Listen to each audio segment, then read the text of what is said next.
రాణా గారు, మీరిక ఏం చెప్పాల్సిన అవసరం లేదు గాయత్రి. మీ జవాబేమిటో మాకు తెలుసు. మీరు మన బంధాన్ని చెక్కు చెదరనివ్వరని మాకు బాగా తెలుసు. మీరు ప్రాణాన్నైనా వదులుకుంటారు కానీ ప్రేమను వదులుకోరు.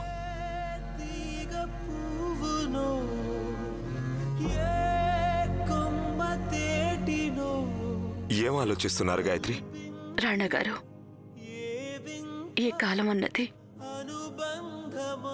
ఈ నిమిషాన్ని శాశ్వతంగా ఆగిపోవచ్చుగా. కాలం, భూమి, గాలి, అలాగే ప్రేమ ఎన్నడూ ఆగేవి కావు గాయత్రి. ప్రేమ ఆగదు సరే, బాధ్యత కది తల వంచొచ్చు. మీ ఉద్దేశం? నన్ను క్షమించండి. నా ప్రేమ బాధ్యత ముందు తల వంచింది. రాణా గారు, మీకోసం నేను దేన్నైనా వదులుకోగలను, నా ప్రాణాలైనా ఇవ్వగలను. కానీ ఈ రహస్యాన్ని మీకు చెప్పలేను.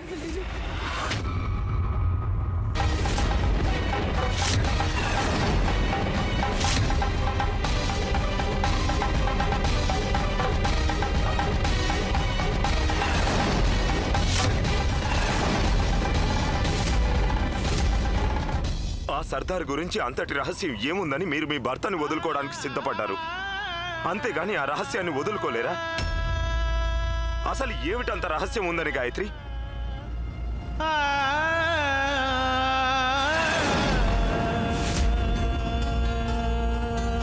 అయితే ఇదే మీ ఆఖరి నిర్ణయమా? ముసిరిన చీకటి తెరలు ఉదయ రేఖల్ని అడ్డుకుంటున్నాయి. గాయత్రి, మీకు తెలుసా, ఒకవేళ నిర్ణయం మా చేతిలో ఉండుంటే మమ్మల్ని మేము దహించుకుంటే గాని పొద్దు పొడవదన్న విషయం మాకు చెప్తే మేము ఆ పని కూడా చేసేవాళ్ళం. మన బంధాన్ని మేము మునిగిపోనివ్వలేం. కానీ మీరు ఈరోజు ఈ బంధాన్ని తెంచేస్తున్నారు. మేము ఇన్ని రోజులు మీకు కేవలం మీ రాణా గారి మీద నమ్మకం లేదనుకుంటున్నాం. కానీ మీకు మీ భర్త మీద ఇసుమంతైనా విశ్వాసం ఉంటే గాయత్రి, ఈరోజు మీరు మాకు నిజం ఏమిటో చెప్పుండేవారు. నిజమేమిటంటే మీకు మీ భర్త మీద, అంటే మా మీద ఏమాత్రం నమ్మకం లేదు. ఇలా నమ్మకం లేని చోట ఈ అనుబంధాలు కూడా ఉండవు. గాయత్రి, ప్లీజ్ ఏదో ఒకటి మాట్లాడండి. పోనీ అసత్యమే చెప్పండి. ఆ మహాదేవుడి సాక్షిగా మీరు చెప్పిన అసత్యాన్నే లోకంలో అతిపెద్ద సత్యమని ఒప్పుకుంటాం. గాయత్రి, ఈ బంధం మన చేతిలో నుంచి జారిపోతోంది. దాన్ని జారిపోనివ్వకండి గాయత్రి. గాయత్రి, ఆ సర్దార్ గురించిన నిజమేమిటో మీరు మాకు చెప్పారంటే బహుశా మేము రాజేశ్వరి ముందు తప్పు చేయలేదని నిరూపించుకునే అవకాశం ఉంటుందేమో. ప్లీజ్ చెప్పండి గాయత్రి, ప్లీజ్ ఏదో ఒకటి చెప్పండి.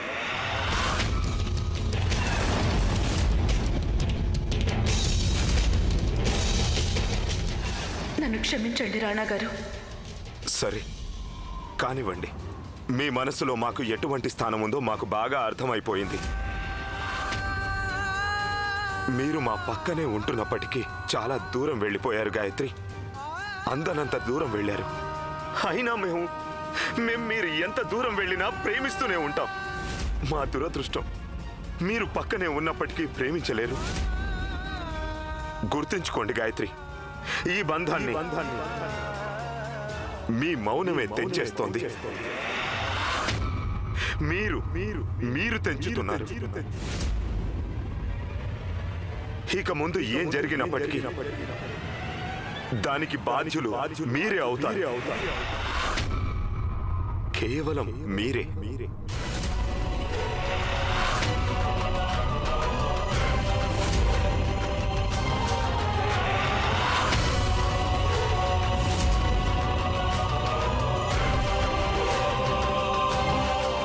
ప్రభు, ఆ రాజేశ్వరి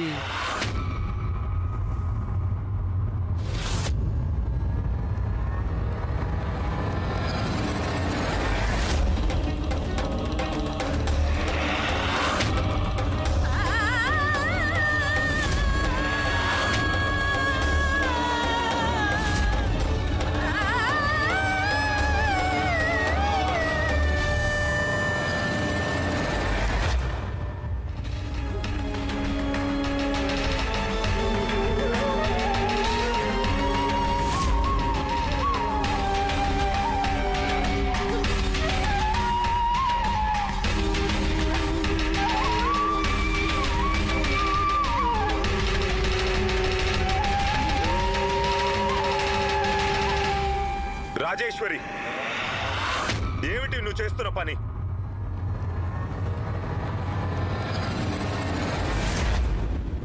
ఇంకా సూర్యాస్తమయానికి కొంత వ్యవధి ఉంది రానా గారు. కానీ మీ న్యాయమనే సూర్యుడు ఎప్పుడో అస్తమించాడు.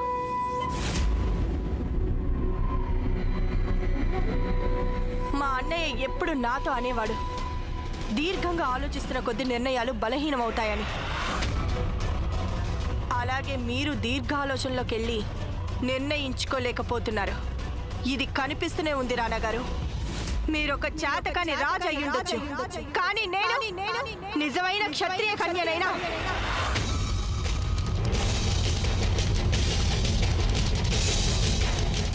మా అన్నయ్యకి న్యాయం చేయించలేకపోయాను. పోయిన పరువుకి పగ తీర్చుకోలేకపోయాను. కనుక నాకు ఈ లోకంలో జీవించేందుకు ఏ అర్హత లేదు.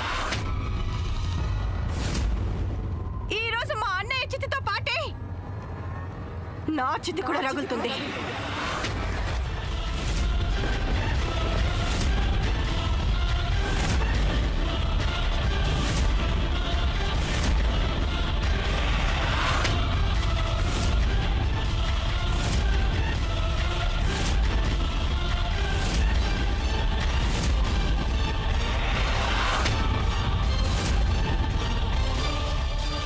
తన చితికి తానే నిప్పు పెట్టుకున్నా మొదటి స్త్రీని నేనే అవుతాను.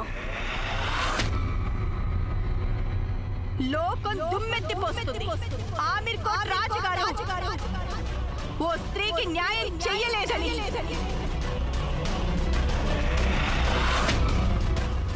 నా మరణం నాకు ముక్తినిస్తే జీవితం మీకు శిక్ష అవుతుంది.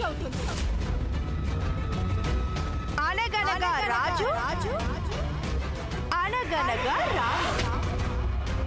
కథ కంచికి మనం ఇంటికి.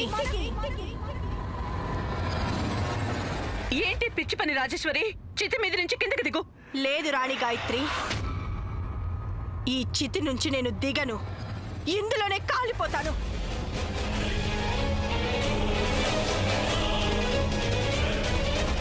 శభాష్ రాజేశ్వరి, నీ చితి కాలినా కాలకున్నా రాణాగారు గాయత్రిల దాంపత్య చితి కాలిపోయింది. రాజేశ్వరి, నీ నాటకాలన్నీ కట్టిపెట్టు. వెంటనే దిగిరా అక్కడి నుంచి. మీరు నన్ను ఆజ్ఞాపించకండి. మా ఇద్దరి శరీరాలు ఒకేసారి ఈ అగ్నిలోనే కాలిపోతాయి, కానీ మా కథ సజీవంగానే ఉంటుంది.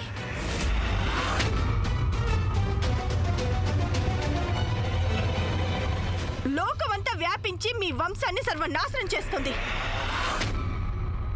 ఈ కథలో మీరు ఉంటారు రాణా గారు. లోకం మిమ్మల్ని పిరికిరాజని పిలుస్తుంది. రాజధర్మాన్ని గాలి కొదిలి పెళ్ళం వెనుక దాక్కున్నాడంటుంది.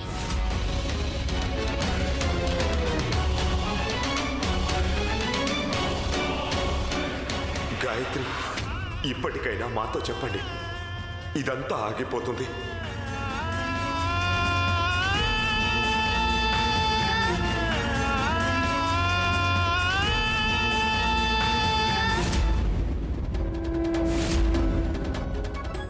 ఈ అమ్మ తన కొంగు చాపి తన పుత్రుడి ప్రాణాన్ని భిక్షగా ఇమ్మంటోంది. మేం మా పుత్రుడి ఆనందాన్ని ఎలాగో చూడలేదు, కానీ మీరు తలుచుకుంటే వారి ప్రాణాలు కాపాడగలరు. నేను మీకు చెప్పలేను. కర్ర కాలి మారి బొగ్గుగా, బొగ్గు కాలి బూడిద మిగిలే. నీ గౌరవం ఏమైందో చూసుకోరాడా.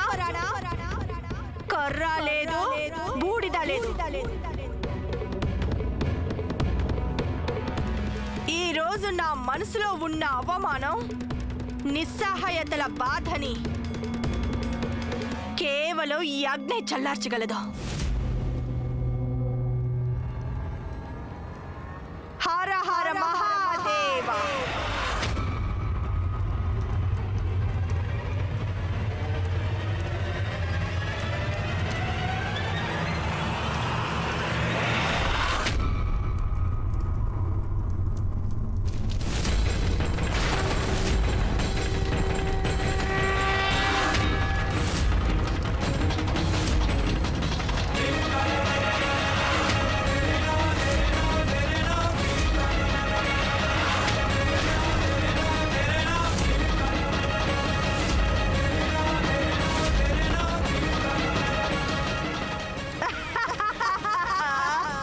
రాజేశ్వరి రాజేశ్వరి మూర్ఖంగా ప్రవర్తించకండి. పదండి ఇక్కడి నుంచి. వదలండి. ఆగండి. నన్ను వదిలిపెట్టండి. రాజేశ్వరి నన్ను వదిలిపెట్టండి. రాజేశ్వరి మేము చెప్పేది వినండి. మీరు చెప్పింది నిజమే.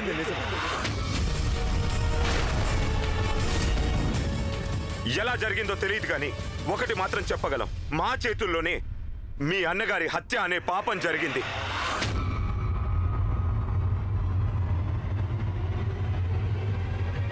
ఆ పాపంలో సగం మాదైతే రెండో సగం మా భార్య. నీకు జరిగిన నష్టాన్ని, నీ నుంచి లాక్కోబడ్డదాన్ని మా చేతిలో ఉండుంటే ఎలాగన్నా మీకు తిరిగి ఇవ్వాలనే ఉంది.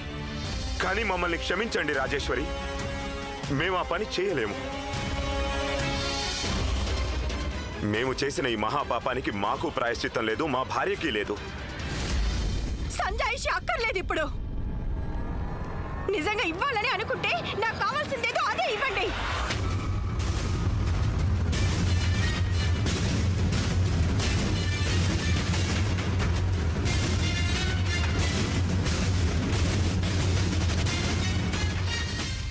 గాయత్రి, ఇప్పటికీ సమయం మించిపోలేదు.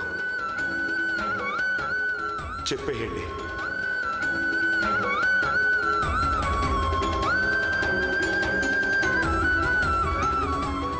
మీరు పాపం నుంచి తప్పించుకోలేరు. ఇంకా మీ పాపాన్ని నేను పెంచుతాను. నేను మరణిస్తాను. పాపాన్ని తప్పించుకోవాలా? నాకు న్యాయం చెయ్యాలా? రుణం తీర్చుకోవాలా? అయితే నన్ను వివాహం ఆడండి రాణా గారు.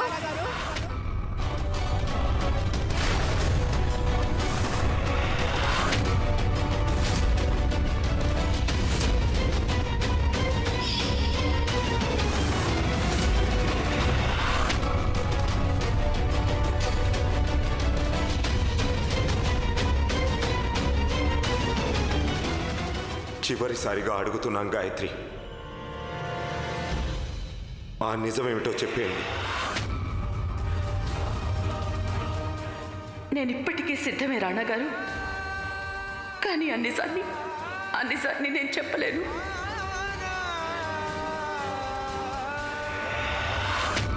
రాజేశ్వరి, మేము చేసిన పాపాన్ని పుణ్యంగా మార్చుకునే శక్తి మాకు లేదు. కానీ ఆ పాపానికి శిక్ష అనుభవించే సాహసం మాకుంది.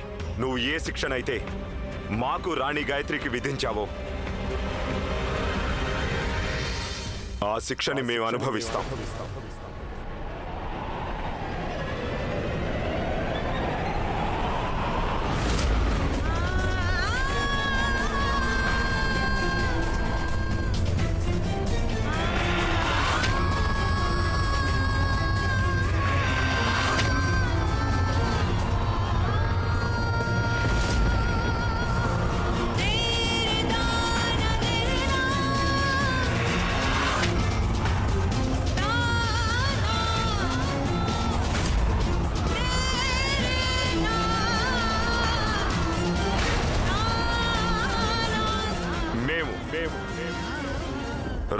రాణా ఇంద్రవదన్ సింగ్ దేవ్ ఈ రోజు ప్రకటిస్తున్నాం, మేము నిన్ను రాజేశ్వరి చౌహాన్ మేము వివాహం చేసుకుంటాం.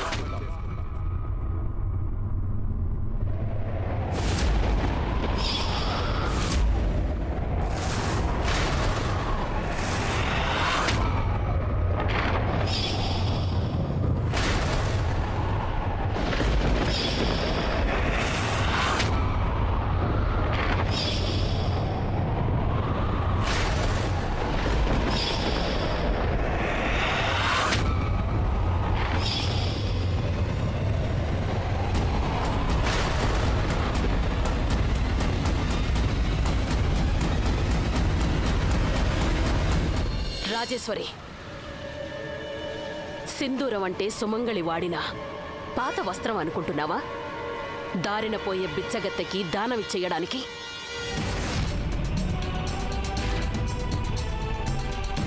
అందులోనూ ఈ సుమంగళి నుంచా?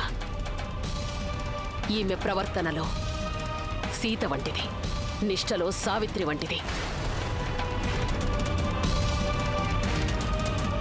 రాణాగారు, గాయత్రి మీకు సంజాయిషి ఇవ్వలేదు అంటే తను చేసింది తప్పని ఎలా అనగలరు మీరు? ఈ విషయం ఇప్పుడు తప్పొప్పులు దాటి చాలా దూరం వెళ్ళిపోయింది రాజమాత.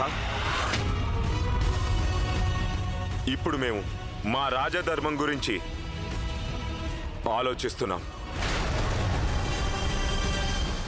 మేము మా వాగ్దానాన్ని, మా రాజధర్మాన్ని రెండింటినీ నిలుపుకుంటాం.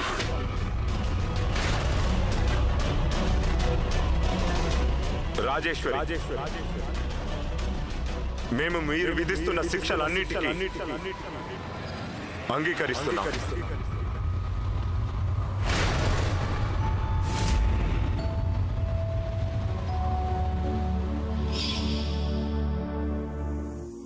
ప్రియతమా ప్రియతమా ప్రియతమా ప్రియతమా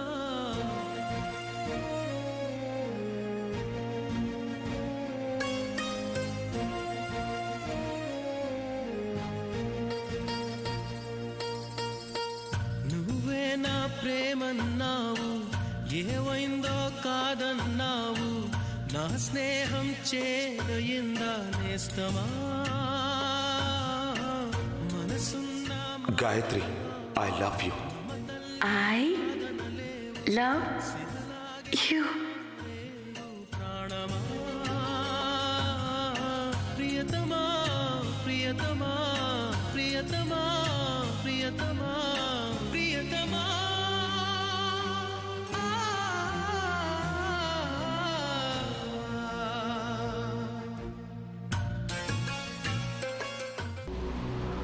వివాహ బంధం అనేది అగ్నిని సాక్షిగా భావించి పవిత్ర వాగ్దానాలతో సంపన్నమవుతుంది.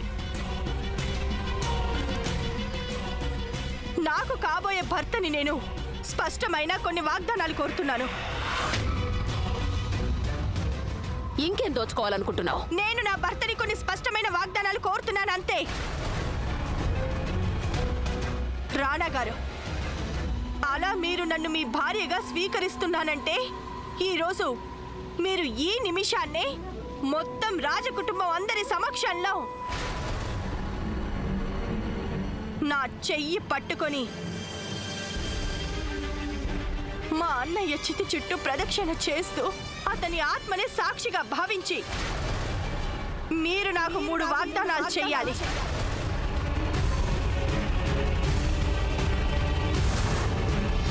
అలా చేసినప్పుడే నాకు న్యాయం లభిస్తుంది.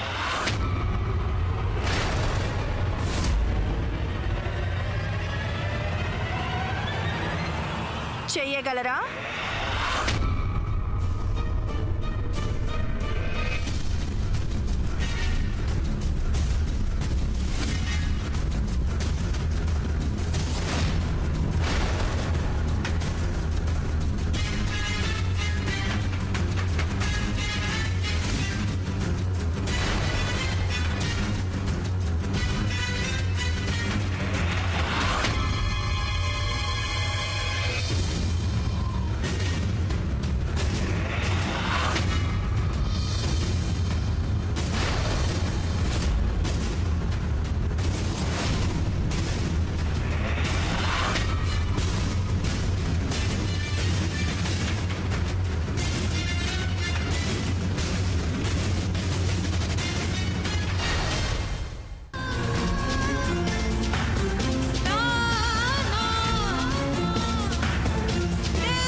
మిమ్మల్ని 3 వాగ్దానాలు అడుగుతున్నాను.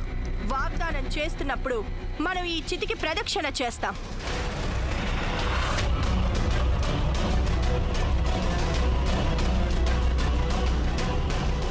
నన్ను కాపాడేందుకు మా అన్నయ్య ఇప్పుడు ఈ లోకంలో లేడు కనుక ఇక మీదట మీరే నా రక్షకులవుతారు. రెండవ భార్యకి కేవలం బాధ్యతలే ఉంటాయని అందరికీ తెలుసు, అధికారాలుండవు. అందుకనే మీకు రెండవ భార్య కాదు, మొదటి భార్యని కావాలనుకుంటున్నాను.